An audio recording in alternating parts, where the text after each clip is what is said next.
সুপ্রিয় দর্শক, আসসালামু আলাইকুম। দেশ এবং দেশের বাইরে থেকে যে সকল ভাই বোনেরা শত ব্যস্ততার মাঝেও আমাদের এই ভিডিওটি ক্লিক করেছেন, তাদের সবাইকে আন্তরিক প্রীতি ও শুভেচ্ছা জানিয়ে শুরু করছি আমাদের আজকের প্রতিবেদন। প্রিয় দর্শক বন্ধুরা, আমরা ফিরোজ আলম ভাইয়ের লাইফ স্টোরি এর আগের বার তুলে ধরেছি। তো তিনি চায়না থেকে বিয়ের পরে 3 বছর হলো বাংলাদেশে এসে স্থায়ীভাবে বসবাস করছে। তো আমরা তার সেই কথাগুলো একটু তুলে ধরার চেষ্টা করব। দেশে আসার পরে তার কোনো অসুবিধা হয়েছে কিনা, তার পরিবার থেকে মেনে নিতে কোনো অসুবিধা হয়েছে কিনা, সেই কথাগুলো আজ একটু জানার চেষ্টা করব। তো ভাইয়া আসসালামু আলাইকুম। ওয়ালাইকুম সালাম। ভাইয়া ভালো আছেন আপনি? আলহামদুলিল্লাহ ভালো আছি। আলহামদুলিল্লাহ ভালো আছেন।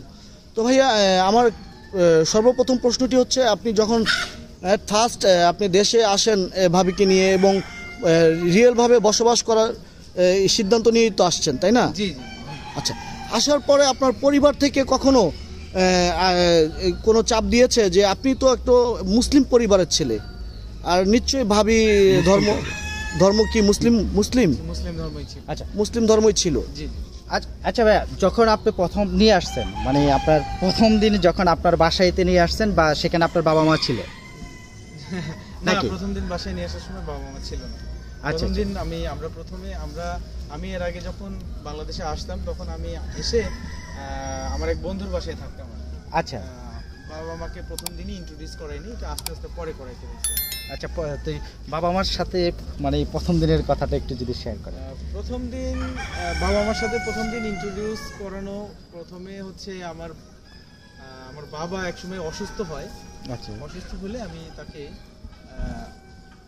হসপিটালে দেখতে যাওয়ার জন্য বলি, তখন সে আমার বাবাকে হসপিটালে দেখতে আসে, তখন চায়নায় আমরা।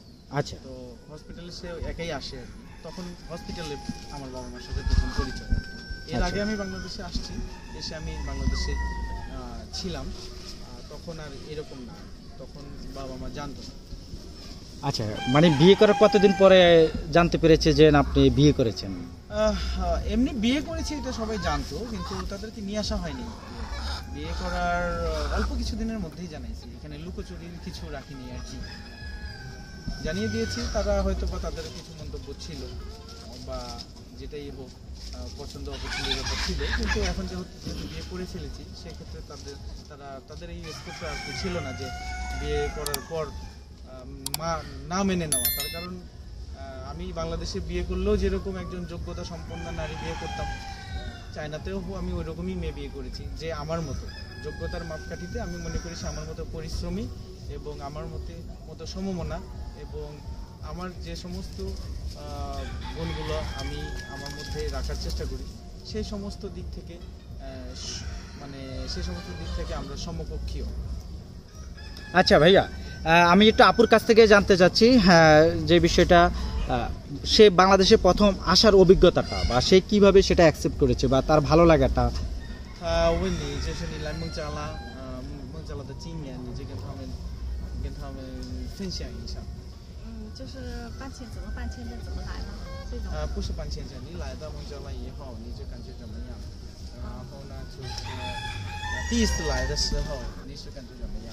或者你就是你的经验跟他们说一下。একটু জোরে বলুন।你跟他们说一下你的经验。当我第一次从我的家乡来到孟加拉，第一感觉就是这里的人他是很友好的，很友好的人。然后另外一个就是说，我感觉孟加拉的交通啊，各方面都还是比较拥挤的，是一个有待于再进一步发展的一个国家。但是慢慢的我待在这里以后，我就发现孟加拉，比如说像这样子的农村，空气还是挺好的。除了天气有一点热，然后另外一个就是孟加拉饮食不怎么适合我以外，其他的没有什么问题。সে যেটা বললো যে প্রথমে বাংলাদেশে আসার পর তার মনে হয়েছে যে বাংলাদেশের মানুষজন খুবই অমায়িক এবং বন্ধুসুলভ।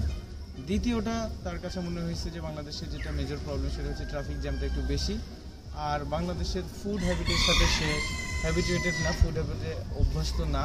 এই জন্য তার নিজের খাবার নিজেদেরই তৈরি করতে হয়, মানে নিজের খাবারটা নিজেদের প্রস্তুত করতে হয়। এটা ছাড়া তার কোনো জায়গায় কোনো সমস্যা হয়নি, এখন পর্যন্ত কোনো জায়গায় কোনো সমস্যা ফেস করছে না। আচ্ছা, এই যে আপনারা প্রথম মানে শুরু করলেন বা এরপরে আপনি মানে এই বিজনেসটা কার আইডিয়া ছিল? আসলে এটা তো বিজনেসের উদ্দেশ্যে শুরু করা হয় নাই, এটা শুধুমাত্র আমাদের শখ থেকে করা। আমাদের কোভিড-19 সিচুয়েশনে আমাদের কিছু বিজনেসের যে ধরনের আমাদের ব্যস্ততা ছিল সেই ব্যস্ততা একটু কমে আসে। ওই ব্যস্ততার কমে আসার যে সময়টা ছিল সেই সময়টা আমরা কাজে লাগাই। মানে আপনি এই যে তাহলে আপনাদের বিজনেস বেশি দিন হয়নি, মানে যখন কোভিড এটা শুরু- 9 মাস আমাদের, এটা শখ করে মুরগি পালা মাত্র 9 মাস। তো 9 মাসে কেমন সাড়া পেয়েছেন, মানে আপনারা কি কি ধরনের মুরগি? আমাদের এখানে 12-13টা জাতের মুরগি রয়েছে, আমরা ব্যাপক সাড়া পেয়েছি 9 মাসে। আমাদের সাড়া অনেক ভালো সাড়া পেয়েছি এবং কোনো ফার্ম আমি দেখি নাই যে এত দ্রুত ডেভেলপ করে। এটার পিছনে কারণ হচ্ছে আমার ওয়াইফ, সে এটার পিছনে দিনরাত পরিশ্রম করেছে এবং প্রতিটি স্টেপ, একটি মুরগি ডিম থেকে বাচ্চা বের হওয়া থেকে শুরু করে ডিম পাড়া এবং সেই মুরগিটি থেকে আবার ইনকিউবেটরের মাধ্যমে বাচ্চা ফুটানো, এই প্রতিটি স্টেপ নিজে টেক কেয়ার করেছে, যার জন্য এটা সম্ভব হয়েছে। এর জন্য কি কোনো ট্রেনিং নিতে হয়েছে? না, আমরা কোনো ট্রেনিং নেইনি। এর জন্য আমাদের আসলে আমাদের ট্রেনিংয়ের যে সময় সুযোগের এটা অভাব এবং আমরা আসলে শখ থেকে করা, অল্প দিয়ে শুরু করা, সেক্ষেত্রে ট্রেনিং আমাদের ছিল না বা এখনো নাই। তো আমার ইচ্ছা আছে আমি ট্রেনিং নিব। ওষুধ না, একটা জিনিস আপনি প্রথমে বলছিলেন যে আপনি একজন কৃষক। জি, হ্যাঁ, তাহলে এই যে সেই পরিচয়টা কি গত 9 মাস ধরে? 9 মাস ধরে না, বাংলাদেশের তো প্রতিটি ফ্যামিলিতেই আপনার বাবা দাদা, আমার বাবা দাদা সবাই কৃষক। এই বংশানুক্রমে আমরা যদি এভাবে পরিচয় দিতে চাই, আমরা আসলে সবাই কৃষক। যেহেতু কৃষি নির্ভরশীল দেশ, বাংলাদেশের 80% লোক কৃষক, তো আমিও তাদের মধ্যে আমাকে ধরছি আর কি। 9 মাস ধরে কৃষক হয়েছি ঠিক এরকম না।